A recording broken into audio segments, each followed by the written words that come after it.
నమస్తే నాగేశ్వర్ కార్యక్రమానికి స్వాగతం. ప్రొఫెసర్ కె నాగేశ్వర్ గారు మనతో ఉన్నారు. నమస్తే నాగేశ్వర్ గారు. పశ్చిమాసియాలో మళ్లీ ఉద్రిక్తతలు పెరుగుతూ ఉన్నాయి. యుద్ధ మేఘాలు కమ్ముకుంటూ ఉన్నట్లుగా కనిపిస్తోంది పరిస్థితి. వాణిజ్య నౌకలపై దాడికి ప్రతిగా ఇరాన్ పై అమెరికా దాడులు చేసింది. దీనికి ధీటుగా ప్రతి దాడులకు దిగింది ఇరాన్. కువైట్, బహ్రెయిన్ లోని అమెరికా స్థావరాలపై డ్రోన్లు, క్షిపణులతో దాడి చేసింది. ట్రంప్ అయితే ఇరాన్ కి మళ్ళీ ఒక డెడ్లీ వార్నింగ్ ఇచ్చాడు సార్. ఇరాన్ ను భూమి మీదే లేకుండా చేస్తాము అని చెప్పేసి. ఏంటి సార్ పరిస్థితి? రీసెంట్ గా అవగాహన ఒప్పందం అన్నారు, శాంతి ఒప్పందం కుదురుతుంది అనుకున్నాం, మళ్ళీ యుద్ధం మొదలైంది అనుకోవాలా? ట్రంప్ బెదిరింపులకు గ్రౌండ్ రియాలిటీకి సంబంధమే లేదు. గ్రౌండ్ లో ఇరాన్ కు ఒక రకంగా లొంగిపోయారు, ఒక రకంగా స్పష్టంగా లొంగిపోయారు. ఇది నేను చెప్పడం కాదు, వెస్టర్న్ మీడియా హెడ్లైన్స్ తో సహా నేను ఇక్కడే చెప్పాను మీకు. ది అట్లాంటిక్ వారు పెట్టిన headline, Trump celebrates while America capitulates. అంటే ట్రంప్ ఏమో సంబరాలు చేసుకుంటున్నాడు, అమెరికానేమో లొంగిపోయింది అని. How the US lost its war with Iran, how America lost the war with Iran. ఇవన్నీ న్యూయార్క్ టైమ్స్, గార్డియన్, ఈ పత్రికల హెడ్లైన్స్. సో క్లియర్ గా ట్రంప్ లొంగిపోయాడు గ్రౌండ్ పైన. కానీ బయటే మాట్లాడుతున్నాడు, ఇరాన్ భూమి పైన లేకుండానే చేస్తా. ఇరాన్ భూమి పైన లేకుండా చేసే కెపాసిటీ ఉంటే యుద్ధం ఎందుకు ఆపుతాడు? ట్రంప్ అయినా ఆపేవాడు, నితనే ఆయన ఆపితే అంగీకరించేవాడు. దానికి మించి మీకు అసలు ఈ రకమైన one sided in favour of Iran deal ఎందుకు కుదుర్చుకుంటాడు? సో ఆ వాతావరణం లేదు. కానీ ట్రంప్ మాట్లాడతాడు అని మనం గతంలో ఒకసారి చెప్పాం. పిట్టల దొర అని మీకు గ్రామాల్లో, మీకు ఆంధ్ర వైపు ఉంటుందో లేదో తెలియదు కానీ తెలంగాణలో పిట్టల దొర అని ఉంటుంది. వేషం వేసుకొని నేను చెరువు కింద మంట పెడతా, చెరువు నిండా అన్నం వండుతా, 100 ఊర్లకు భోజనాలు పెడతా అని ఇట్లా మాట్లాడుతూనే ఉంటాడు గొప్పలు. సో అలా ట్రంప్ ఒక పిట్టల ధర వ్యవహారం అంతా. సో దాన్ని మనం సీరియస్ గా తీసుకోవాల్సిన అవసరం లేదు. కానీ ఎందుకు ఈ రకంగా జరుగుతోంది, కారణం ఏంటి, మళ్ళీ యుద్ధం మొదలైనట్లు కనబడుతోంది అంటే, ఒకటి ఫస్ట్ ఇది యుద్ధాన్ని ముగించే ఒప్పందమే కాదు, it is only frame work. So దీనికి కుదిరింది 14 point US Iran frame work. అంటే ఒక కాల్పుల విరమణకు మాత్రమే అంగీకారం కుదిరింది తప్ప ఒక డిసిసివ్ అగ్రిమెంట్ డీల్ కుదరలేదు. అది మనకు అర్థం కావాల్సిన లిమిటేషన్. అది ఇదేదో ఒప్పందం కుదిరింది అనుకుంటే, ఒప్పందం కుదిరినా యుద్ధం మళ్ళీ ఎందుకు మొదలైందని ప్రశ్న వస్తుంది. ఫస్ట్ పాయింట్, అది ఒప్పందమే కాదు, అది అంటే శాంతి ఒప్పందం కాదు, అది ఓన్లీ కాల్పుల విరమణ అవగాహన మాత్రమే. అందువల్ల ఈ రకమైన పరిస్థితులు అడపాదడప వస్తూ ఉంటాయి. ఎందుకంటే 60 days వరకు నెగోషియేట్ చేసుకొని ఫైనల్ డీల్ కుదుర్చుకోవాలి అన్నది అనుకున్నారు. అందువల్ల ఇది శాంతి ఒప్పందం ఇంకా కుదరలేదు. కుదిరింది వల్ల కాల్పుల విరమణ అవగాహన మాత్రమే, MOU మాత్రమే. అందువల్ల ఆ ప్రాసెస్ ఇంకా కంప్లీట్ గా డిసిసివ్ స్టేజ్కి రాలేదు గనక ఈలోగా కొన్ని సమస్యలు అనివార్యంగా వస్తూ ఉంటాయి. ఇది మొదటి కారణం. ఎందుకు ఈ మేరకైనా కుదుర్చుకున్నారంటే, ఇంకా ఘర్షణ విస్తరించకూడదు, చర్చలకు ఒక దారి పడాలి, డిస్కషన్స్ కు, నెగోషియేషన్స్ కు అనేటువంటి ఒక దృష్టితో మాత్రమే ఈ పని చేశారు. So it was more in the nature of a confidence building measure, CBM తప్ప ఇది వార్ రెజల్యూషన్ డీల్ కాదు. అది మొదటిగా మనకు అర్థం కావాల్సిన లిమిటేషన్. రెండవది ఏంటంటే, ఈ వార్ని వార్కు ఒక ఎండ్ పలకాలనే ప్రయత్నము. ఈ డీల్ కూడా ఈ వారి యొక్క స్వభావాన్ని, ఇరాన్ క్వశ్చన్ స్వభావాన్ని సరిగా అర్థం చేసుకోలేదు. Iran question is not a bilateral question.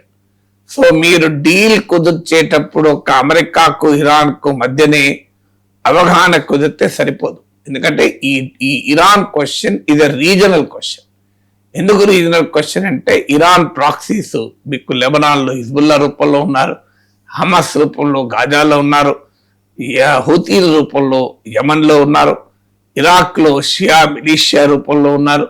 So ఇది ఒక రీజనల్ డైమెన్షన్ ఉన్న సమస్య. దీన్ని బైలేటరల్ సమస్యగా మాత్రమే దీనికి వచ్చారు. ఇప్పుడు కాలనీలో 10 ఇండ్లు ఒకవైపు ఉంటాయి, 10 ఇండ్లు ఇంకోవైపు ఉంటాయి. ఆ 10 ఇండ్లలో ఒకరికి, ఈ 10 ఇండ్ల ఒకరికి మధ్య ఘర్షణ జరుగుతుంది. వీళ్ళిద్దరూ అవగాహన కుదిరితే సమస్య పరిష్కారం కాదు, ఎందుకంటే మిగతా 9 మంది ఊకోరు కదా. ఇప్పుడు అదే దాని రీజనల్ బైలేటరల్ క్వశ్చనే కాదు, అది రీజనల్ క్వశ్చన్. కానీ ఈ అవగాహన ఎవరి మధ్య కుదిరింది? అమెరికాకు ఇరాన్కు మధ్య. దీంతో ఇప్పుడు లెబనాన్ లో హిజ్బుల్లాకు ఇజ్రాయెల్ కు ఘర్షణ జరుగుతోంది.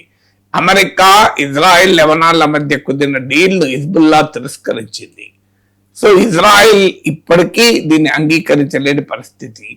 అందువల్ల రీజనల్ క్యారెక్టర్ ఉన్న ఇష్యూను కాస్త బైలేటరల్ ఇష్యూగానే అడ్రస్ చేయడంలో ఉన్న డ్రాబ్యాక్ రెండవది. మూడవది వార్ ఆబ్జెక్టివ్స్, వార్ని ఎలా ముగించాలనే విషయంలో అమెరికాకు ఇజ్రాయెల్ కు మధ్య క్లియర్ డిఫరెన్సెస్. అమెరికా ఆబ్జెక్టివ్ ఏమో ఇరాన్ లేవకుండా చేస్తే సరిపోతుంది, ఇరాన్ లిమిట్ చేస్తే సరిపోతుంది. అది అమెరికన్ ఆబ్జెక్టివ్. అమెరికాకి ఎగ్జిట్ ఏంటి అంటే ఇప్పుడు ఏమన్నా చేసి యుద్ధం నుంచి బయటపడాలి. అది even if it is benefiting Iran అయినా, ఇరాన్కి లాభంగా మారినా మంచిదే, కానీ తాను అర్జెంటుగా యుద్ధం నుంచి బయటపడాలి. ఇది అమెరికా లక్ష్యం. ఇజ్రాయెల్ ఏమో వార్ ఆబ్జెక్టివ్ ఏమో ఇరాన్ లిమిట్ చేయడం కాదు, ఇరాన్ సర్వనాశనం చేయాలి, ఇరాన్ లేకుండా చేయాలని. ఎగ్జిట్ ఏమో ఇజ్రాయెల్ కు అర్జెంటుగా ఈ వార్ నుంచి బయటపడాలని లేదు. ఈ వార్ ఎంత కాలం పొడిగించితే అంత తనకు ప్రయోజనం అని ఇజ్రాయెల్ భావిస్తోంది. ఈ వార్ వెంటనే ఆగిపోతే తనకు ప్రయోజనం అని ట్రంప్ భావిస్తున్నాడు. అందువల్ల both in terms the war objectives and war exit, ఈ రెండిట్లో కూడా అమెరికాకు ఇజ్రాయెల్ కు మధ్య తేడా ఉన్నది. ఇది మూడో కారణం. నాలుగో కారణం ఏంటంటే మిలిటరీ సుప్రమసీ వర్సెస్ మీకు strategic outcome or political result. So America, Israel ఆశించింది ఏంటంటే తమ మిలిటరీ సుప్రమసీ ద్వారా ఇరాన్ పైన వ్యూహాత్మక విజయం సాధిస్తాం అని భావించారు. దానికి భావించింది ఏంటి? మనం చాలాసార్లు చెప్పుకున్నాం, ఇరాన్ లీడర్షిప్ కంప్లీట్ పోతుంది, ఇరాన్ ప్రజలు తిరగబడతారు, ఇరాన్ మిలిటరీ కేపబిలిటీ వీకెన్ అయిపోతుంది, ఇరాన్ లో ఒక పొలిటికల్ ట్రాన్సిషన్ వస్తుంది, ట్రాన్స్ఫర్మేషన్ వస్తుంది అనుకున్నారు. కానీ ఈ నాలుగు జరగలేదు. పైగా ఇరాన్ లీడర్షిప్ బలపడింది, ఇరానే టర్మ్స్ డిక్టేట్ చేసే దశకొచ్చింది. సో మిలిటరీ సుప్రమసీ ఎప్పుడైతే వ్యూహాత్మకమైన ఫలితాలు ఇవ్వలేకపోతుందో, రాజకీయ ఫలితాలు ఇవ్వలేకపోతుందో, దాన్ని డైజెస్ట్ చేసుకోవడం కష్టమవుతుంది. ఇప్పుడు అదే జరుగుతుంది అమెరికాకు, ఇజ్రాయెల్కు. తాము మిలిటరీ సుప్రమసీతో సాధించుదామని బయలుదేరి అది సాధించలేమని గుర్తించి పొలిటికల్ రిజల్ట్, స్ట్రాటజిక్ అవుట్కమ్ రాకపోవడం పట్ల ఇక మార్గం లేని పరిస్థితి వల్ల యుద్ధం ఆగిపోయింది. సో అందువల్ల యుద్ధమైతే ఆపాలని ప్రయత్నాలు జరిగినా దాన్ని డైజెస్ట్ చేసుకోలేని పరిస్థితి అమెరికా, ఇజ్రాయెల్ మధ్య ఉంది. ఐదవది ఏంటంటే తాము ఆశించిన దానికన్నా ఎక్కువ విజయాన్ని ఇరాన్ సాధించింది. సో ఇరాన్ ఈ మేరకు అవగాహన కూడా తనకు అనుకూలంగా ఉంటుంది అని బహుశా అంచనా వేసి ఉండకపోవచ్చు ఇనీషియల్ డేస్ లో. కానీ ఇరాన్ తన అసిమెట్రిక్ వార్ఫేర్ ద్వారా ఆశించిన దానికన్నా ఎక్కువ సాధించింది.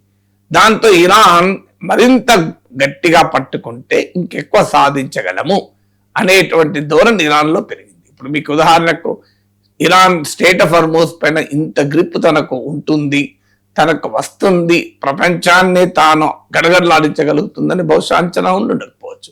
కానీ ఈ వార్ తర్వాత ఇరాన్ అర్థమైంది, ఓహో స్ట్రాటజిక్ హార్మోజ్ తనకు ఎంత స్ట్రాటజిక్ అప్పర్ హ్యాండ్ ఇస్తుంది అని.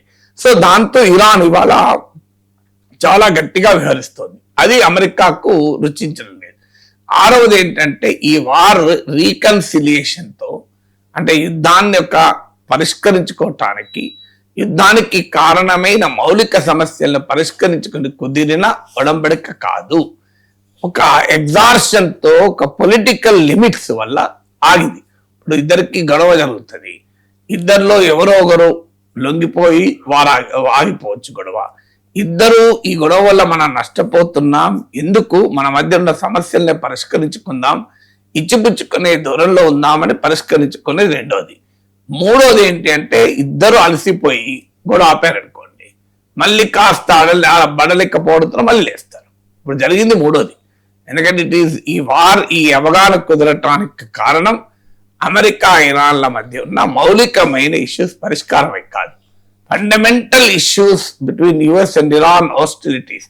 అంటే ఇన్నేళ్లుగా 79 నుంచి ఇప్పటి వరకు ఈ 67 కదా, ఈ 79 అంటే ఆ 47 ఇయర్స్ 47 ఇయర్స్ ఈ 47 ఏళ్లుగా ఈ ఘర్షణ ఇరాన్ అమెరికాకు మధ్య నడుస్తుంది. దీనికి ఫండమెంటల్ ఇష్యూస్ పరిష్కారమై ఒప్పందం కుదరలే. ఇప్పుడు ఇండియా పాకిస్తాన్ మధ్య వారు ఎందుకు ఇలా కంటిన్యూ అవుతుంది అడపదడప కారణం అదే. ఫండమెంటల్ ఇష్యూస్ పరిష్కారం కానంత కాలం మీకు ఏం జరుగుతుంటే అంటే ఫ్లేరప్ అవుతూనే ఉంటుంది. సో ఇది ఫండమెంటల్ ఇష్యూస్ పరిష్కారమై యుద్ధం ఆగలే. యుద్ధం ఆగటానికి కారణం ఇద్దరు అలసిపోయారు. అటు అమెరికా అలసిపోయింది, నిలబడింది, ఇటు ఇరాన్ నిలబడింది. అందుకే కాస్త బడలిక లేసి ఓపిక వచ్చినప్పుడల్లా మళ్ళీ కొట్టుకోవడం మొదలవుతుంది. 6వది. 7వది ఏంటంటే it is increasingly going towards frozen war. Frozen war అంటే ఏంటంటే ఒప్పందము కుదరదు, యుద్ధము పరిష్కారం రిజాల్వ్ కాదు, ఇక అలాగే నడుస్తూ ఉంటుంది, సాగదీస్తూ ఉంటుంది. సో ఆ ఫ్రోజన్ వార్ కండిషన్స్ అనేది చాలా స్పష్టంగా కనబడుతుంది. 8వది ఏంటంటే ఇందులో ఏ అవుట్కము లేదు, ఎవరు గెలవలేదు. ఇప్పుడు మీరు అమెరికా గెలిచిందా, ఇజ్రాయెల్ గెలిచిందా అంటే గెలవలేదు. మీకు ఇరాన్ గెలిచిందా, ఇరాన్ గెలవలేదు. ఎందుకంటే తన లీడర్షిప్ లో చాలా మంది చనిపోయారు, మిలిటరీగా వీక్ అయ్యారు, తీవ్రమైన ఆర్థిక సంక్షోభాన్ని ఎదుర్కొన్నారు, అన్ని రకాలుగా ఇరాన్ నష్టపోయింది. కానీ అదే సమయంలో ఇరాన్ ను నిలబడగలిగింది. అమెరికా పెద్ద ఎత్తున ఇరాన్ కు నష్టం చేయగలిగింది, కానీ ఇరాన్ లొంగ తీసుకోలేకపోయింది. ఇజ్రాయెల్ పరిస్థితి అదే, గల్ఫ్ దేశాల పరిస్థితి అదే. వారట అమెరికాను ఇటు ఇజ్రాయెల్ ను ఎవరిని కంప్లీట్ గా ఒకవైపు ఉండలేని ఒక ప్రత్యేక పరిస్థితి ఏర్పడింది. అందువల్ల మీకు వారిలో ఎవరో ఒకరు గెలవాలి, ఎవరు గెలవని ఒక వింత పరిస్థితి ఈ వారిలో ఉండడం వల్ల ఇది 8వది. 9వది ఏంటంటే పోస్టరింగ్. ముఖ్యంగా అమెరికాకు ఒక ఛాలెంజ్ ఇది. ఇరాన్ కంటే అది డెమోక్రటిక్ నేషన్ కాదు గనక అక్కడ ప్రజలకు చూపించుకోవాల్సిన అవసరం లేదు. కానీ పోస్టరింగ్ ఏమవుతుంది అంటే Trump deeds to project it as a victory. ఎందుకంటే ట్రంప్కు మధ్యంతర ఎన్నికలు ఉన్నాయి. సో ఆ మధ్యంతర ఎన్నికల్ని ఎదుర్కోక తప్పదు. ఫీల్డ్ మీదనోమో బ్యాటిల్ ఫీల్డ్లోమో మీకు పొలిటికల్ అవుట్కమ్ కనబడతలేదు, స్ట్రాటజిక్ విక్టరీ కనబడతలేదు. ఇరాన్ కు అనేక రకాలుగా లొంగిపోయిన డీల్ కుదుర్చుకున్నాడు. కానీ మార్కెటింగ్ ఏం చేసుకోవాలి, మార్కెటింగ్ ఏమో ఇది ఒక పెద్ద సక్సెస్ లాగా మార్కెట్ చేసుకోవాలి. అంటే ప్రొడక్ట్ ఏమో వీక్ ఉంటుంది, మార్కెటింగ్ ఏమో హైప్ ఉంటుంది. So product week, marketing hype ఉన్నప్పుడు అది కరెక్ట్ గా సేల్ కాదు. సో అది ఇప్పుడు అమెరికాలో ట్రంప్ కు జరుగుతున్నటువంటి సమస్య. 10వది ఏంటంటే ఏ గ్లోబల్ పవర్ కు మీడియేట్ చేసే వారికి, ఈ యుద్ధాన్ని ఆపటానికి ప్రయత్నాలు చేసిన వారికి ఉన్న లిమిటేషన్. వాళ్ళు ఏమి ఇద్దరిని శాసించి, ఇద్దరిని అజమాయిషి చేసి, ఇద్దరిని ఒప్పించి ఈ ఒడంబడికి కుదించలేకపోయారు. వాళ్ళు ఎవరు? పాకిస్తాన్, సౌదీ అరేబియా, తుర్కీ, ఖతార్, ముఖ్యంగా పాకిస్తాన్. వీళ్ళు they can only play the role of facilitator. పెద్ద మనుషులు కారు. ఇప్పుడు పెద్ద మనుషులు కుదిర్చిన అగ్రిమెంట్లే నిలబడవు. ఊర్లలో చూస్తావు. పెద్ద మనుషులు కాని వాళ్ళు కుదిరితే నిలబడుతుందా? ఇప్పుడు మీరు ప్రపంచంలో పెద్ద మనుషులు కుదిర్చిన ఒప్పందం కాదు ఇది. కొంతమంది ఫెసిలిటేటర్స్, అది కూడా అమెరికా ట్రంప్ కోరిక మేరకు దిగిన వాళ్ళు, పాకిస్తాన్ అయినా ఎవడైనా. సో అందువల్ల ఈ యుద్ధానికి మీడియేట్ చేసిన వారికి కూడా స్ట్రెంత్ లేదు.